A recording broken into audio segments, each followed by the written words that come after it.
Acho que é urgente a contratação de um outro goleiro. Não é para disputar com o Cássio. Não é para fazer sombra ao Cássio. Não é para rivalizar o Cássio com o Cássio. É para barrar o Cássio. Para barrar o Cássio. É triste dizer isso de um goleiro que representa tudo que representa para o futebol brasileiro, um goleiro campeão do mundo, ídolo de um dos maiores clubes do país, que é o Corinthians. Você ser ídolo do Corinthians, cara, é muito difícil, não é moleza.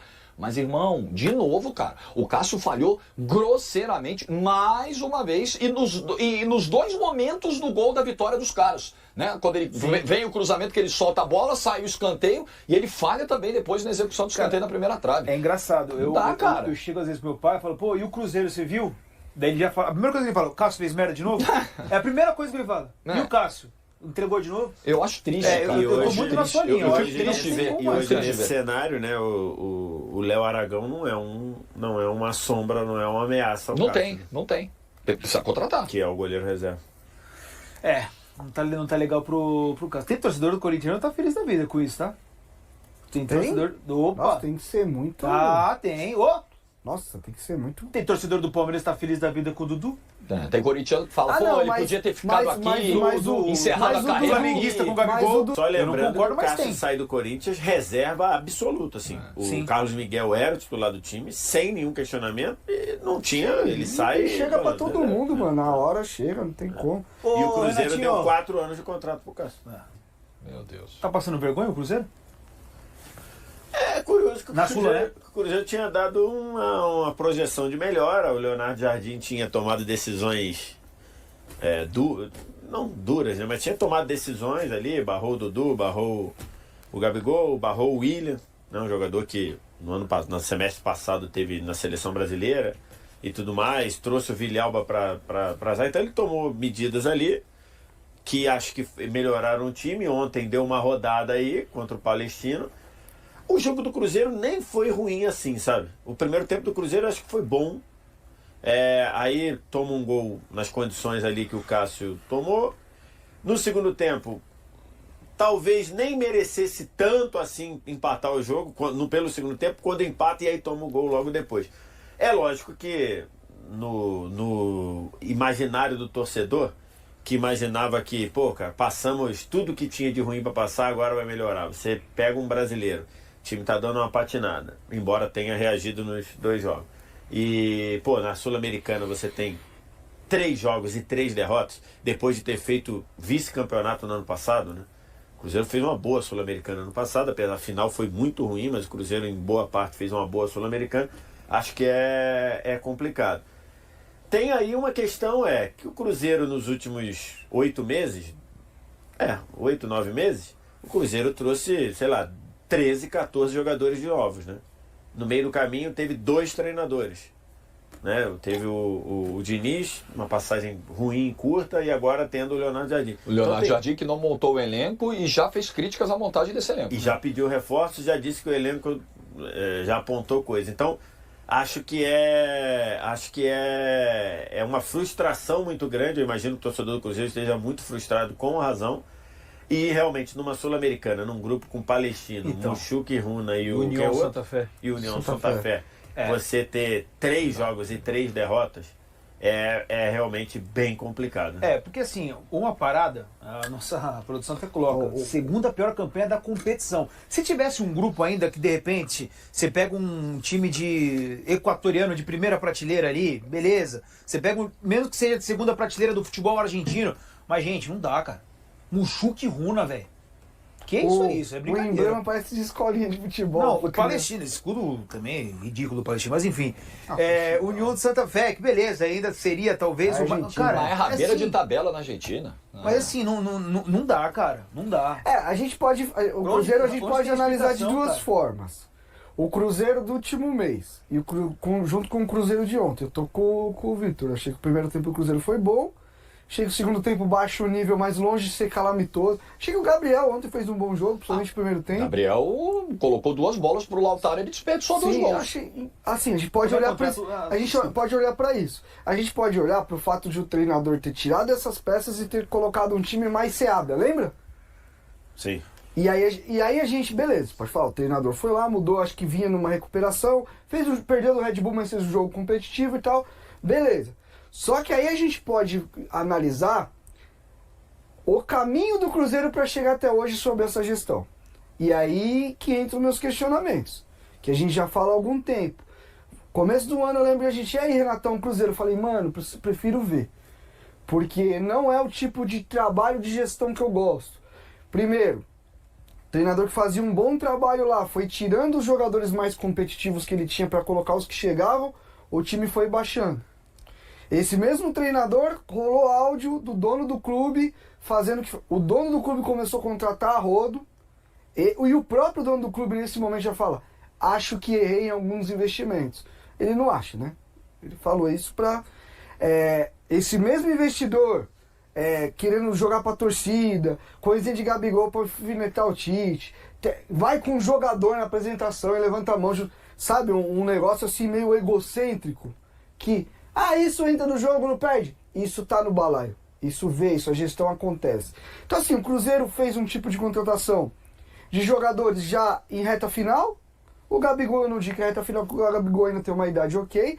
Dando contratos muito longos para jogadores que já estão em final de carreira, ou seja, isso também te gera ali um comodismo. Jogadores que tecnicamente, fisicamente, caso do Dudu, estão em declínio, está muito claro. O Cássio é a mesma coisa. O Cássio não saiu do Corinthians voando. Ele estava num declínio também. O também. contratou um atacante que tem 5 anos como jogando no profissional. Eu tirei 2 anos aqui dele, porque foram poucos jogos, foram 7 jogos só. Né? Mas são 5 anos, o cara tem 28 gols. Então. Na carreira. Então pra chegar, pra gente olhar o zero na tabela da Sul-Americana, a gente tem que olhar pra um monte de coisa. A gente tem que olhar pra ter ficado com o Diniz depois daquela final da Sul-Americana, que praticamente tinham demitido ele, e aí começa um ano com um treinador que ninguém tinha convicção. E agora o português chegou, e eu acho que ele deve ter pegado o tal do Pedrinho pra papo, e a Faísca saiu. Acho que agora o Pedrinho está entrando na realidade do que é futebol, de como você constrói um elenco, como você busca perfil de jogadores no mercado. Agora eu tenho a impressão de que o Pedrinho está fascinado com o nosso Leonardo Jardim, porque o Leonardo Jardim só viu o que muita gente estava vendo. A maneira como você está conduzindo o clube não tá legal, cara. Não se faz futebol mais assim. Traz os nomes. Pô, isso é legal pra caramba pro torcedor. Pô, o Cruzeiro, depois de tanto tempo, poder contratar grandes jogadores e às vezes tal. dá certo, realmente. Quando você une, de repente, muito talento, às vezes no individual você consegue. E aí não é só questão de idade. É talento, tá, mas em que altura da carreira esses jogadores estão? Sim. Tem jogador com 34, 35 anos que tá entregando no alto nível, ponto.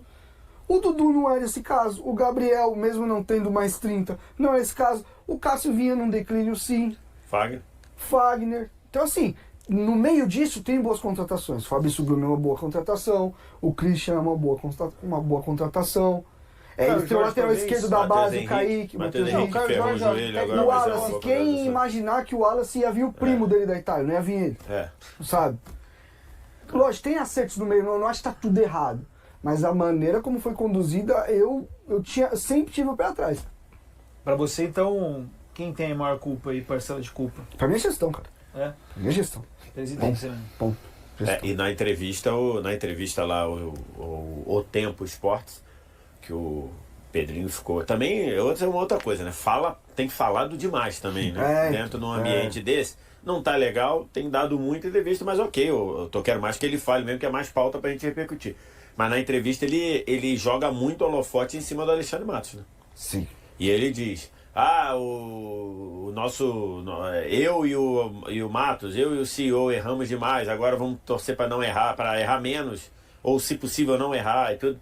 Porque de fato o trabalho desse time é um time montado com o dinheiro do Pedrinho, mas montado pelo Alexandre Matos. O Pedrinho, me parece, nessa entrevista aí, até mostrar talvez uma certa surpresa com o perfil de trabalho do Alexandre Matos. Qual é a surpresa?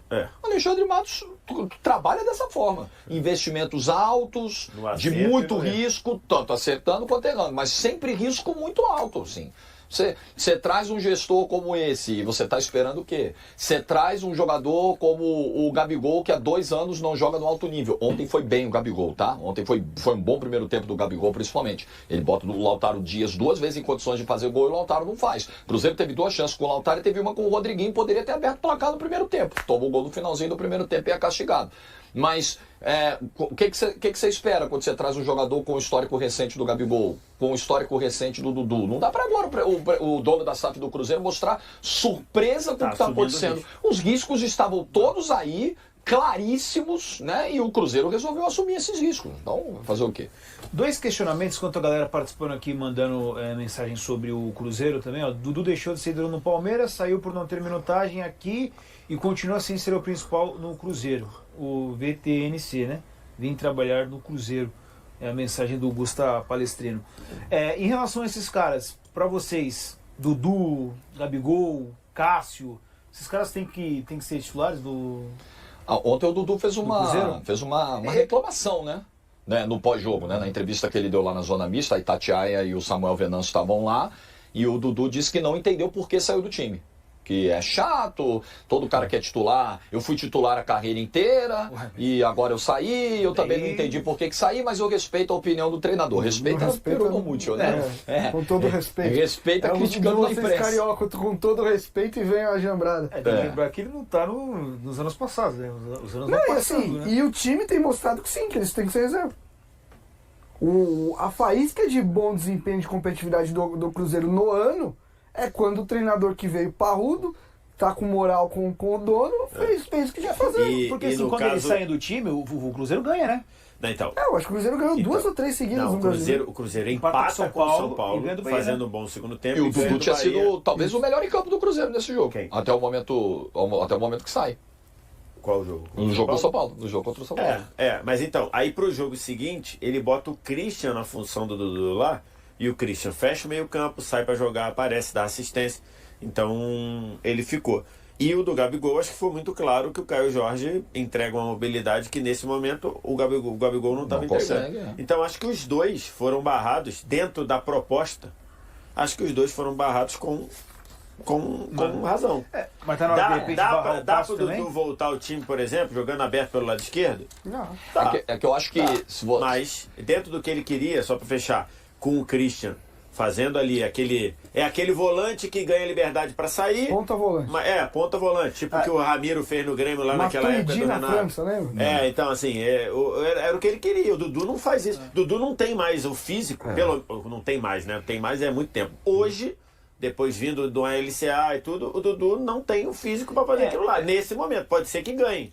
Até porque ele fazia muito. O Dudu do Palmeiras roubava a bola pra caramba. Agora, nesse momento, ele queria alguém que atacasse como um ponta e marcasse voltasse como volante, que é o que o Christian tem feito. Mas eu entendo um pouco a chateação do Dudu, porque ele não vinha sendo um dos piores do time. Das grandes contratações era melhor. Eu acho que se você pegar ali aquele pedaço do Campeonato Mineiro, principalmente do jogo do Itabirito pra cá até agora, até o jogo que ele perde a vaga, o Dudu vinha sendo um dos melhores do time, apesar das dificuldades. Então, acho que é diferente da situação do Gabigol. Acho que o Gabigol vinha comprometendo no nível de não conseguir fazer o que o reserva dele hoje faz, né? Numa questão de encaixe tático e de entrega física também. Mas agora, você chegar na coletiva... Assim, todo mundo fala muito do Cruzeiro, né? Como o Vitor disse aqui, que o Pedro fala demais. O Pedro fala demais. É um reality show, cara. O treinador fala demais. Porque por mais que o diagnóstico do Leonardo Jardim esteja correto sobre o desequilíbrio na montagem do elenco, mas assim, ele não montou esse elenco. Ele assumiu o elenco que ele não tinha montado e ele sabia o que ele estava assumindo. Ele não foi pego de surpresa, né? Cheguei aqui, o elenco já está montado. Não, ele sabia. Aí ele chega e critica no microfone o elenco. Aí vai lá o Dudu e critica o treinador porque tirou ele do time. Aí é o que vocês estão falando aqui, é problema de gestão. Sim. Como estão os processos internos do Cruzeiro? Como é que esse clube está organizado para lidar com períodos de crise? Que é justamente onde a gestão vai ter que aparecer de maneira mais enfática. Tá meio largado o negócio, sabe? É o Ted Lasso da vida real, né? Sem Dudu, o Cruzeiro realizou um treino fechado em Uberlândia, preparando-se para o confronto contra o Vasco. Torcedores deram boas-vindas aos jogadores e à comissão técnica no Parque do Sabiá, local onde ocorrerá a partida no domingo. O atacante Dudu, que foi cortado após expressar sua insatisfação com a saída do time titular, retornou a Belo Horizonte. Na única atividade antes do jogo da 6ª rodada do Brasileirão, o Cruzeiro se apresentou sem a presença de público ou jornalistas no estádio. Após a derrota para o Palestino na Copa Sul-Americana, a equipe chegou a Uberlândia na noite de sexta-feira, sendo recebida por fãs ansiosos na porta do hotel. No Parque do Sabiá, vários torcedores assistiram à chegada do Cruzeiro para o último treino antes do jogo contra o Vasco. Os jogadores, em um ambiente tranquilo, acenaram para os fãs. O goleiro reserva Léo Aragão foi o único a parar para tirar fotos com alguns torcedores. Dudu voltou para Belo Horizonte na manhã deste sábado, ao lado de Fabrício Bruno, que também está fora do jogo contra o Vasco por suspensão. O clube comunicou oficialmente que Dudu foi afastado por decisão técnica, mas fontes confirmaram que sua exclusão está ligada à entrevista em que o atacante expressou a sua falta de entendimento sobre a decisão do treinador Leonardo Jardim de tirá-lo do time. Não me sinto bem em ser reserva. É complicado quando a gente é titular a vida toda e passa a ser banco. Preciso me adaptar a isso. No meu entendimento, estava em uma boa fase. Não sei por que o treinador decidiu me tirar, comentou o atacante na quinta-feira. Por enquanto, a decisão sobre Dudu considera apenas o jogo de domingo, mas sua situação será avaliada com mais atenção nos próximos dias. Ele chegou ao Cruzeiro este ano, vindo do Palmeiras, e tem contrato até o final de 2027. A informação sobre o afastamento de Dudu foi primeiramente divulgada pelo portal central da Toca e confirmada pelo G. Cruzeiro e Vasco vão se enfrentar a partir das 18h30 deste domingo. A Raposa ocupa a 7ª posição no Brasileirão com 7 pontos, enquanto o time carioca está em 8º lugar, também com 7 pontos. E aí, galera? O que acharam? Deixem nos comentários. Não se esqueçam de deixar o like e de se inscreverem no canal e acionar o sininho para receber as notificações. Até mais, Nação Celeste! Vamos pra frente!